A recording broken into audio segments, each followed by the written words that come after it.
मन दिया तो सब दिया, मन के साथ शरीर, अब देने को क्या बचा, अस कह गए कबीर।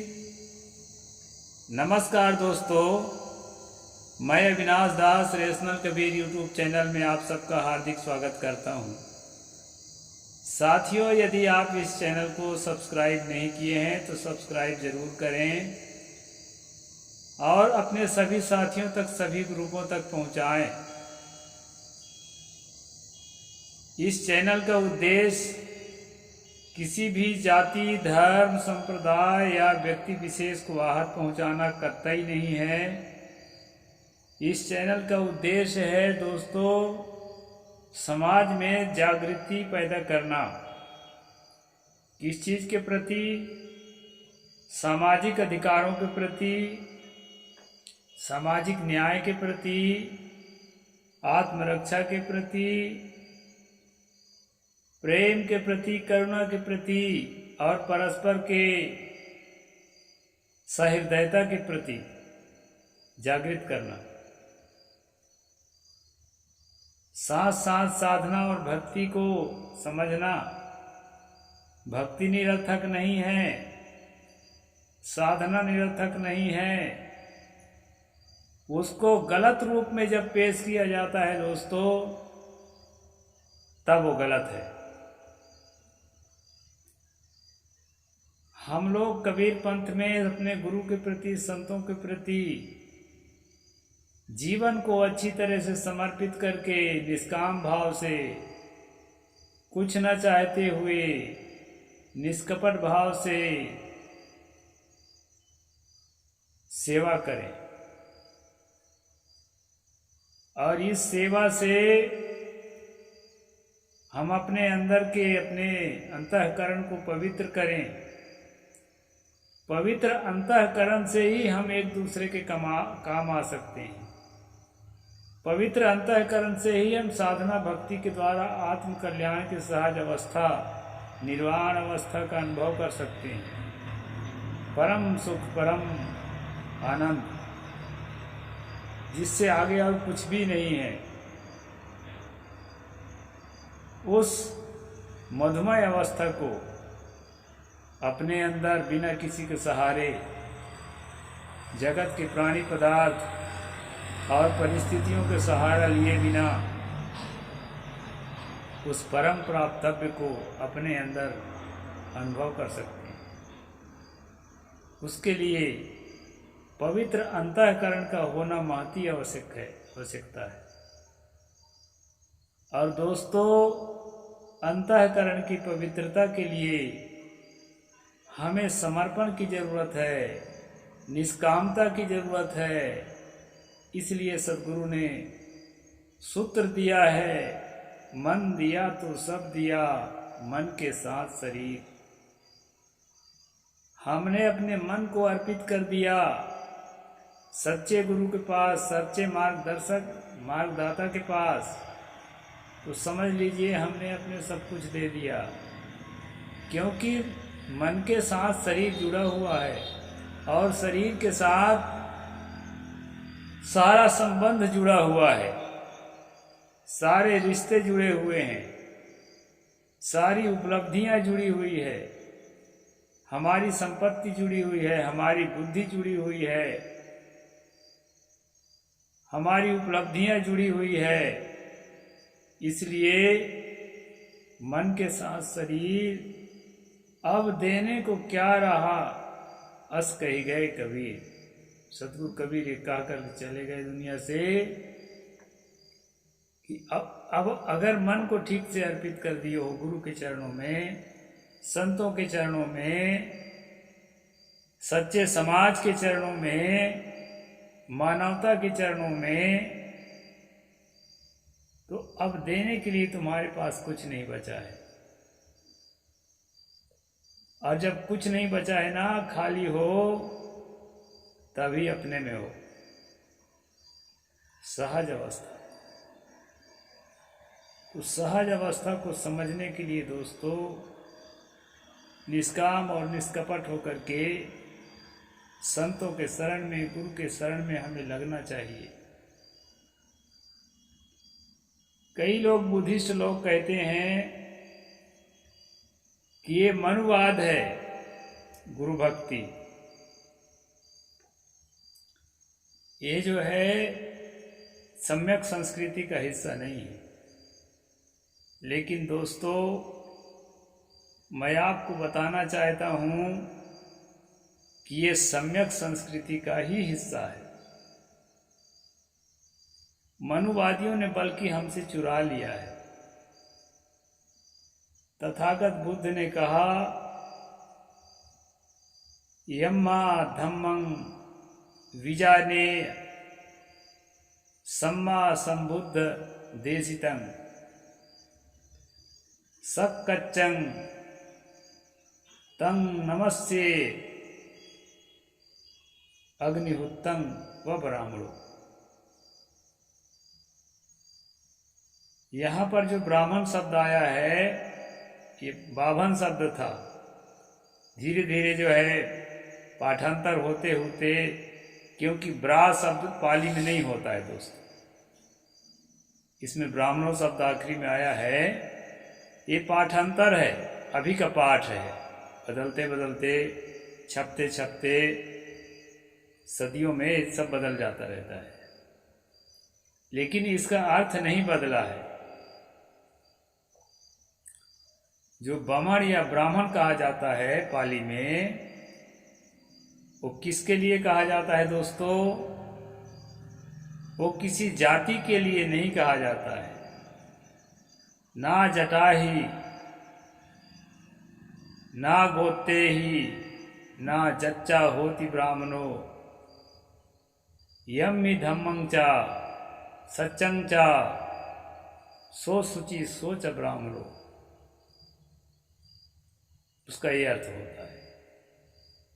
ना कोई जटा रखने से या मुड़ मुड़ाने से ब्राह्मण होता, बाभन या ब्राह्मण, ना गोत्र लिखने से होता, और ना ही जन्म से होता। कैसे होता है? जिसके अंतःकरण में, जिसके जीवन के रग रग में धम्म का प्रकाश हो, मानवता का, करुणा का, दया का, प्रज्ञा का, जिसके जीवन में, जिसके रग रग में समाया हुआ हो, सत्य पर आश्रित हो, आंख मूंद कर किसी चीज को नहीं स्वीकार करता, ठीक से समझता है अपनी प्रज्ञा से,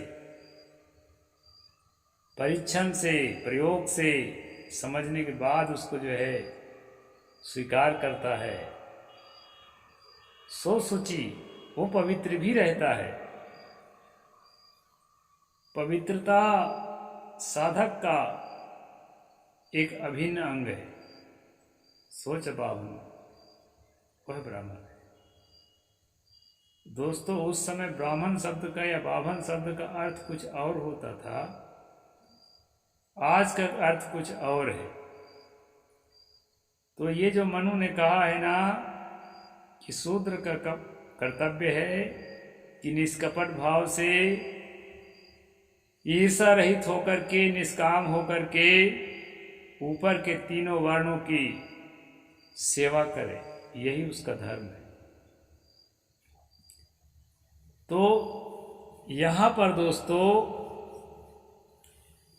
ये जातियों पर आधारित है, इसलिए आपको लगता है कि मनुवाद से समर्पण चुराया गया है। समर्पण मनुवाद ने सम्यक संस्कृति से चुराया है। मैं जो गाथा बोला हूं उसका अर्थ नहीं बताया हूं, बता देता हूं।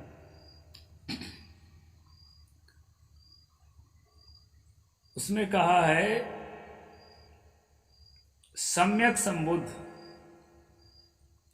द्वारा प्रवर्तित सच्चे धम्म को जिसके माध्यम से जाना जाए, यम ही धम्मं विजाने सम्मा संबुद्ध देशितम। सच्चे जो सम्यक संबुद्ध है, जो बुद्धता को पूरी तरह से प्राप्त कर चुका है अपने सहज अवस्था को, ऐसे सम्यक संबुद्ध के द्वारा देशित मतलब कही हुई बात, निकाला गया मार्ग, कही गई सत्यता को हम जिसके माध्यम से, वही तो जिंदा नहीं रहेगा ना, वो तो चला ही जाएगा, क्षणभंगुर है सब कुछ। उसके द्वारा कही हुई बात को हम जिसके माध्यम से सुनते हैं। अभी कबीर पंथ में अगर सही देखा जाए तो तथागत के ये वाला उपदेश 100% सच है, बल्कि बुद्धिज्म में नहीं है, क्योंकि वो लोग प्रतिमा को ही बुद्ध मानते हैं। जबकि तथागत बुद्ध का संदेश है कि सम्यक संबुद्ध द्वारा कही हुई बातों को जिस व्यक्ति से, जिस जिंदा व्यक्ति से ठीक से समझा जाए, कहते हैं सब कच्चन तंग नमस्ये, उसका सत्कार पूर्वक उसका नमस्कार करो। और भावना कैसी हो? अग्निहुत्तम व ब्राह्मण। जैसे अग्नि में हवि डालने के लिए ब्राह्मण अग्नि के प्रति पवित्र भाव रखता है, हो सकता है प्रक्षिप्त हो, लेकिन फिर भी भाव अच्छा है इस गाथा का। मैं दावा तो नहीं करता, क्योंकि मैं पाली का कोई ऐसा पारंगत विद्वान नहीं हूँ। कुछ बातें मिलावट, क्योंकि इसमें भ्रमण शब्द के जगह पर ब्राह्मण शब्द है, जो कि पाली के हिसाब से नहीं ठीक है, लेकिन भाव बहुत अच्छा है। दोस्तों, जिंदे मनुष्य का सम्मान करने की बात तथागत बुद्ध कहते थे। पुत्रा पुतरिया का सम्मान करना है कि नहीं करना है, इस पर उन्होंने कुछ नहीं बोला। और दूसरी बात, पुत्रा पुतरिया सम्राट कनिष्क के जमाने से बुद्धिज्म में आया है। तथागत बुद्ध के जमाने में कोई पुत्र पुतरिया प्रचलन नहीं था। उन्होंने जो कहा है, उन्होंने खंडन भी नहीं किया, क्योंकि प्रचलन नहीं था, तो खंडन कहां से करेंगे। जिंदा मनुष्य को जिसके माध्यम से सम्यक संबुद्ध के मार्ग को प्राप्त करते हो, उसके सामने समर्पित हो जाओ, कल्याण के लिए, निर्वाण के लिए। ये तथागत बुद्ध ने कहा था। दोस्तों, सतगुरु कबीर साहिब के मार्ग में ये समर्पण काफी मेल खाता है। मैं ये नहीं कहता हूं कि बुद्धिज्म ही कबीर पंथ है, मैं कदापि नहीं कहता। कबीर साहेब अपनी स्थिति को, अपनी अवस्था को बिना बुद्धिज्म के या बिना किसी अन्य परंपरा के ग्रहण किए निकाला है। ये स्वतंत्र मार्ग है। भले छोटा है, दुनिया में बहुत कम मुट्ठी भर लोग हैं, लेकिन लेटेस्ट है, आधुनिक है, संशोधित है, इसलिए मैं इसका दीवाना हूं। और तथागत बुद्ध का दीवाना इसलिए हूं कि उसमें विवेक है, कारण काल की व्यवस्था है। अब लोग उसमें तरह तरह की चीजें घुसा घुसा के और जो है उसको भी, तो कबीर पंथ को भी बिगाड़ दिया गया है। देखो ना कितने तरह की भक्तियां चल रही है। मूल धारा जो पारक सिद्धांत है, उसके हट करके कितने पद्धतियां चल रही है। तो हमें विवेक विचार करके जो है इस सच्चाई तक तभी हम पहुंच सकते हैं जब पूरी तरह से समर्पण भाव से विवेक को जिंदा रखते हुए। कबीर पंथ एक ऐसा पंथ है, इसमें विवेक को जिंदा रखने को कहा गया है।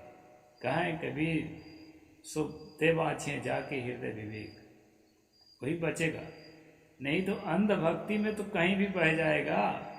अंधभक्ति करने के लिए बहुत ही स्थान है दुनिया में, कबीर पंथ में आने कोई काम नहीं है। कर बंदगी विवेक की, भेष धरे सब कोय, सो बंदगी वही जान दे जहाँ शब्द विवेक न होए। जहाँ शब्दों पर विवेक नहीं होता, वैसी बंदगी की आवश्यकता कल्याण के लिए नहीं है, भटकने के लिए भले हो। तो यहाँ सेवा है, समर्पण है, बंदगी है, लेकिन विवेक की, अंधभक्ति की नहीं। सतगुरु ने कहा जहाँ पूर्ण विवेक है, निखरी हुई प्रज्ञा है और सहज अवस्था का उसमें से प्रकाश निकल रहा है, निर्वाण झलक रहा है, ऐसे परम अवस्था में स्थित जो संत है, जो साधक है,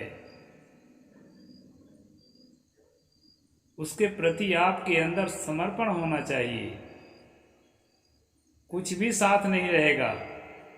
और रही बात समाज से पूरी तरह विषमता को, पूरी तरह अत्याचार को मिटाकर मरूंगा, ऐसा अगर सोच रहे ना, तो ऐसा सोचने वाले सदियों से सोचते आए हैं, अब आज तक मिटा नहीं। मिटाना तो है, उसके लिए लड़ना है, लेकिन अपने शांति को खोकर नहीं। ये जीवन बार बार मिलेगा नहीं, अवसर मत खो, शांति को मत खो, सहज अवस्था को मत खो, दुख सुख में बिखरो मत। ऐसा बनने के लिए अंतःकरण को पवित्र करके, खुद को समर्पित करके और अपने अंदर विश्राम पाने की जरूरत है। और ये महती आवश्यकता जीवन की सबसे बड़ी मूल्यवान निधि है।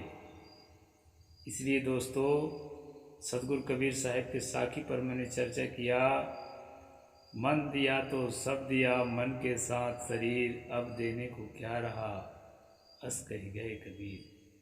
साहेब बंदगी। जय भीम, जय जोहार, नमो बुद्धाय, जय भारत।